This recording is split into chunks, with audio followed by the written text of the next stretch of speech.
लोग कहते हैं ना 7 अजूबे, मैं कहता हूँ 8वां अजूबा म्यूचुअल फंड है।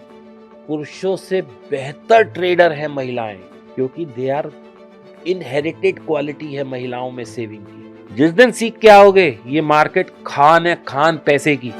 म्यूचुअल फंड, मैं कहता हूँ म्यूचुअल फंड तो आज की तारीख में लोग कहते हैं ना 7 अजूबे, मैं कहता हूँ 8वां अजूबा म्यूचुअल फंड है।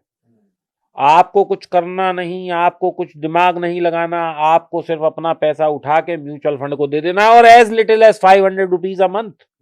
वो तो ये नहीं कह रहे कि आप करोड़ों रुपए लेके लगाइए। आप तो 500 रुपए महीना लगाओ। जब आप पे 500 से लगे 1000 है तो आप 1000 लगाओ, 1000 है 2000 लगाओ। मैं तो आपको कहता हूं आप 1000 रुपए लगाइए, आप 100 करोड़ तक पहुंच सकते हैं इसी जीवन में म्यूचुअल फंड के जरिए। खुद आप लगा के देख लो। अगर आप म्यूचुअल फंड में आएंगे उस पर तरीके तसल्ली से बात करेंगे। मैं उसकी जो बाजार की स्ट्रेटेजी करेक्शन में सर थोड़ा सा उसको समझा। देखिए, ये बात तो हमेशा सच्ची है कि जब कोई चीज करेक्ट होती है वो लेने के लिए हमेशा अच्छी होती है।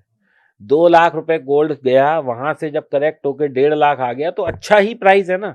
लेकिन जब होता क्या है, जब 2 लाख होता है तो लोगों को दिख रहा होता है कि 5 जाएगा, और जब 2 लाख से गिर के 1.5 हो जाता है तो वो सोचते हैं अरे ये तो 50,000 आ जाएगा। उन्हें अपने ऊपर कॉन्फिडेंस नहीं है, उन्हें मार्केट के प्रोडक्ट्स के ऊपर कॉन्फिडेंस नहीं है। तेजी में उन्हें लगता है कि अरे ये तो आसमान छू लेगा, और जरा सी गिरावट आती है उन्हें लगता है कि ये जमीन में ना घुस जाए। मैं आपको बताता हूं, लोगों के पास यही डेटा नहीं है कि बाजार कितना गिरता है। मैं आपको बताता हूं 1990, यानी कि हम कितने बात कर रहे हैं, 35 साल पहले तक का डेटा, 36 साल का मैं बता रहा हूं। 1990 से बाजार का चला, 1992 में हर्षद मेहता जी आ गए, बाजार 50-60% गिरा। क्या वहां से नहीं उठा? उठा। आज 80-85 तक चला गया था। ठीक है जी। फिर वहां से उठ के कहां आया? 2000 पे हम धीरे धीरे चले, ग्लोबल मंदी आ गई, .com बबल आ गया, मार्केट के हालात बद से बदतर हो गए। क्या वहां से नहीं उठा? उठा। 2004 में मनमोहन सिंह जी ने पूरी मेहनत लगा दी, ग्लोबलाइजेशन ये वो टीम टाम, बाजार फिर ऊपर आ गया। 2008 में लेमन ब्रदर हुआ, बाजार फिर गिर गया। क्या वहां से नहीं उठा? फिर वहां से चला। इंडियन मार्केट तो और ज्यादा क्रैश हुई थी। ठीक है जी। वहां से फिर चला, फिर ऊपर आया, संभली इकोनॉमी, बाजार में तेजी आई। 2016 में 2014 में मोदी जी आए, मोदी जी का वेलकम किया बाजार ने, पूरी शानदार विक्ट्री हुई इनकी। बाजार 6000 से 9000 चला गया। 2000 से फिर मोदी जी ने कहा जी अब हम कल से नोटबंदी कर रहे हैं भैया, फिर बाजार गिर गया 50%, फिर करेक्शन आ गई। फिर क्या वहां से नहीं उठा? फिर वहां से उठा। 2020 तक फिर उठता रहा। 2020 में कोविड जैसी महामारी आ गई। अब क्या इस बीच में हमने और वैश्विक स्थितियां नहीं देखी? कितने युद्ध देखे। अच्छा चलो 2020 से 2025 आया, सुपर बम्पर बढ़ रहा है तब से बाजार।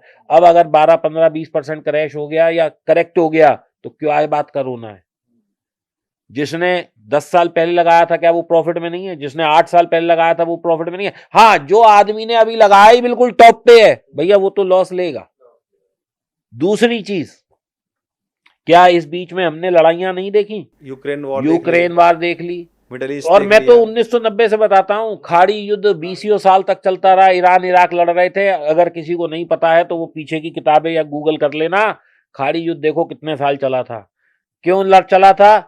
एक अमेरिका की एजेंसी कहती है यहाँ तेल है, ईरान कहता है ये मेरा कब्जा है, इराक कहता है मेरा है, बाद में कहते हैं भैया तेल नहीं है तुम लड़ो मत यार, खत्म हो जाओ।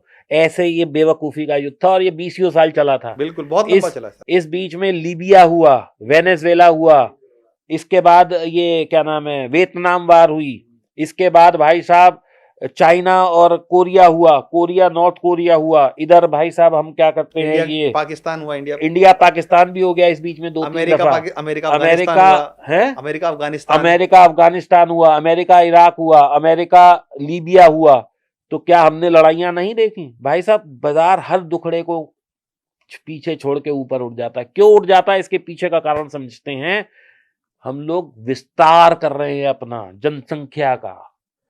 मोदी जी जब आए थे तो कहते थे 120 करोड़ हैं, आज हम 140 करोड़ हैं, आने वाले टाइम में 160 करोड़ होंगे, 200 करोड़ पे पहुंचेंगे। ये विस्तार बन चुके हैं ऑलरेडी। तो हम लोग क्या है भाई साहब, पानी भी पिएंगे, खाना भी खाएंगे, इंटरनेट भी कंज्यूम करेंगे। तो जब हमारी कंजम्पशन बढ़ रही है तो कंपनियों के प्रॉफिट अपने आप बढ़ेंगे। जब कंपनियों के प्रॉफिट बढ़ेंगे तो स्टॉक मार्केट बढ़ेगा। सिंपल सा गणित है, कोई इसमें सोचने समझने वाली बात ही नहीं है।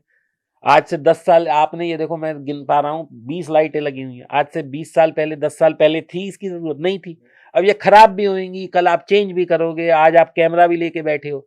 जब मैंने शुरू किया था पॉडकास्ट तो उस वक्त मुट्ठी भर 10-20 लोग थे, आज 200 लोगों से ज्यादा का पॉडकास्ट है। तो क्या सबने कैमरे नहीं खरीदे? बदलाव ही जीवन की नियति सबने है। लाइटें नहीं खरीदी? सबने माइक नहीं खरीदे? सबने ये सब क्या कहते हैं ये साउंड प्रूफिंग के इंस्ट्रूमेंट नहीं खरीदे? तो बताइए, इसका मतलब डिमांड क्रिएट हुई ना। पुरानी चीजों की डिमांड खत्म हुई, नई चीजों की डिमांड आ गई। ये चलता रहेगा, प्रकृति का नियम है।